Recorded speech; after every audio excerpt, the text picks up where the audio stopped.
Throughout history, a nation's global power has often been measured by the strength of its navy. During the Age of Exploration, European powers competed fiercely for control of the seas. The British Empire rose to dominance by mastering oceanic control. But after World War II, the U.S. stepped up as the world's top naval force. A key symbol of this dominance, the U.S. Navy's fleet of aircraft carriers. These massive ships are more than just floating air bases. They're tools of influence, allowing the U.S. to project power globally. Right now, the U.S. operates 11 of the world's largest and toughest aircraft carriers, more than all other countries combined. It all started with the USS Langley, CV-1, back in 1922. Since then, the fleet has evolved, getting bigger and more advanced. Today, the Navy runs two main classes, the Nimitz and the newer Gerald R. The Nimitz-class debuted in 1976 in the Mediterranean, and all 10 are still actively supporting global missions. The Gerald R. CVN-78 is the first of its class, gradually replacing the Nimitz ships. While it looks similar on the outside, it's packed with upgraded tech. It features two A-1B nuclear reactors, boosting energy output by nearly 30%. This extra power supports high-end weapons and systems, including the EMALS, electromagnetic aircraft launch system, which launches planes more efficiently and with less than older steam catapults. So, what do you think? How does the U.S. Navy stack up against other naval forces today? Have you ever toured an aircraft carrier? If so, what was it like? Share your thoughts. The Ford is a major leap in energy tech and maritime design. At 1,092 feet long, with a 256-foot beam and a full load displacement of 100,000 tons, it's the largest U.S. Navy aircraft carrier ever built. Its hull is made of HSLA 100 high-strength steel, resistant to pressure and impact, and coated with corrosion-resistant paint that endures extreme temps and salt water for decades. The control tower is 20% smaller than the Nimitz-class, shifted back to expand deck space and increase daily takeoffs and landings by 25%. The exhaust system minimizes thermal signatures, improving stealth against infrared sensors. Do these advancements set a new standard for future carriers? The Advanced Aircraft Landing System, AAG, uses electromagnetic tech to reduce pressure during landings, addressing issues faced by older hydraulic systems. The Gerald R. Ford also features the dual-band radar DBR system, combining SPY 3 and SPY 4 radars, providing superior target detection. It can track over 200 targets, including fighter jets, cruise missiles, and hypersonic weapons, up to 300 nautical miles away. The DBR minimizes interference and works in harsh weather, enhancing the carrier's tactical advantage and aiding in complex airstrikes. The Ford also has 11 advanced weapon elevators, capable of moving munitions at 150 feet per minute and handling up to 24,000 pounds, cutting loading time from hours to 10 minutes. This boosts Navy and Air Force readiness. How do you think this impacts U.S. military strength? And can adversaries catch up? Equipped with an integrated power system IPS, the Ford uses gas turbine generators and A-1B reactors to generate 600 megawatts of power, 3 times the Nimitz-class. This power is distributed through a digital control network, prioritizing critical systems and allowing the ship to operate without refueling for 20 to 25 years. This self-sufficiency saves on logistics and lets the Ford operate in remote areas without supply ships.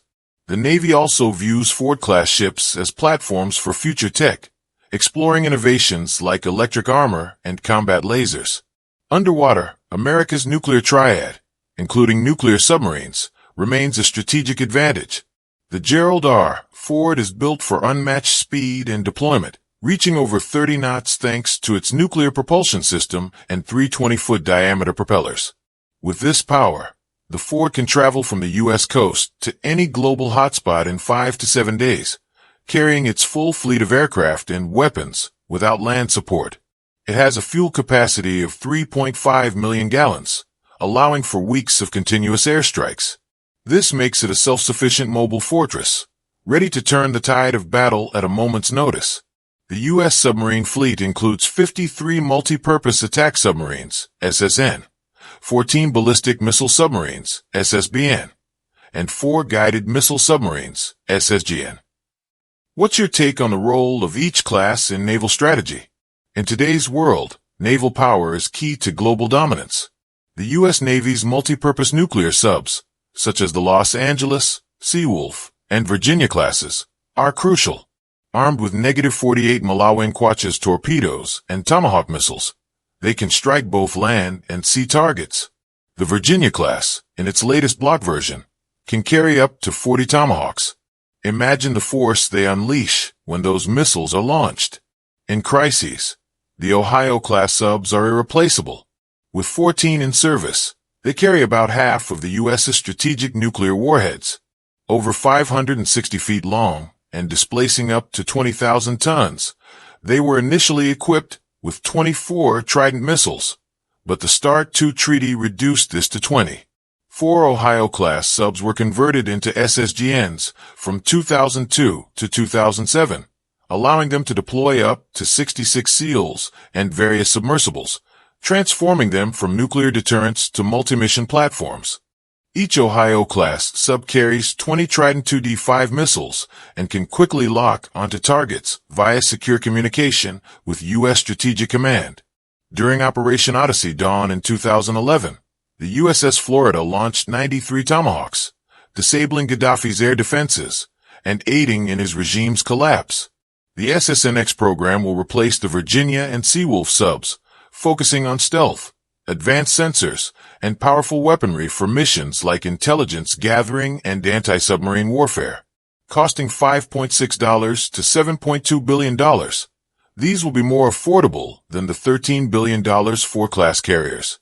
Expected to debut in the 2040s, SSNX will counter rising threats from Russia and China's advanced subs, like the Yazan and Type 095 classes.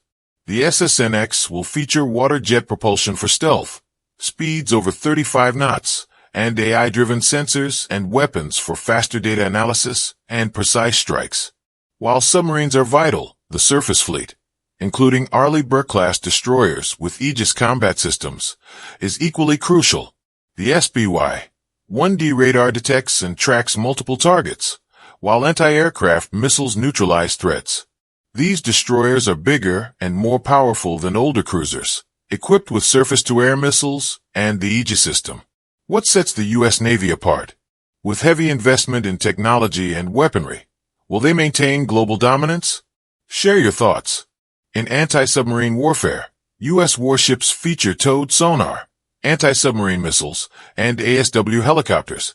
For airstrikes, the Tomahawk missile ensures precision. In anti-surface warfare, ASW destroyers deliver tremendous power with missiles and heavy artillery. The Arleigh Burke-class, with 74 in service and 19 more on the way, will soon total 99 ships. The U.S. also operates 9 Ticonderoga-class cruisers, which will eventually be replaced by DDG-X warships, a next-gen missile destroyer.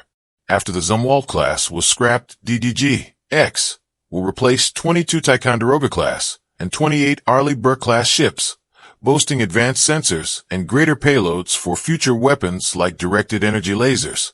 The DDG-X is the U.S. Navy's answer to modern fleets from Russia and China. At 525 to 560 feet and 12,000 tons, the DDG-X will use an integrated power system, IPS, for advanced weapons like the Helios laser or railgun. At $3.5 to $4 billion each, far cheaper than the Zumwalt's $6.7 billion, the DDG-X balances performance and cost. For Omni, the U.S. is pushing beyond traditional warships with cutting-edge tech to modernize its fleet. The Ghost Fleet Overlord project is developing unmanned ships that can operate autonomously. Will these advancements reshape naval warfare? Share your thoughts in the comments. Unmanned ships are making strides in combat system integration. Although these ghost ships still require a 6-person crew, they can be manually controlled when needed. Another key development is the rapid deployment of laser weapon systems. In 2020, the USS Portland tested a laser to destroy drones and missiles. By 2025, the USS Pebble tested a 300 kilowatts Helios laser, with plans to ramp up power to 500 kilowatts to 1 megawatt to fight advanced enemy missiles. Tech is only effective with the forces to support it, which is why the U.S. Navy remains a global leader. With its vast network of military bases and logistical flexibility, what's your take on the Navy's global reach and combat power? Share your views. The U.S. Navy's logistics rely on amphibious assault ships like LHDs, LHAs, and LSDs, enabling deployment of troops and equipment worldwide, even to remote areas. However, a serious threat looms, not from China or Russia, but from budget cuts. If this continues, we could see stagnation in tech and naval development. Should defense and military spending be prioritized? Let us know. To stay dominant, ongoing investment is crucial for integrating new technologies, ensuring security and stability for decades. Do you think this will lay the foundation for global peace? For many,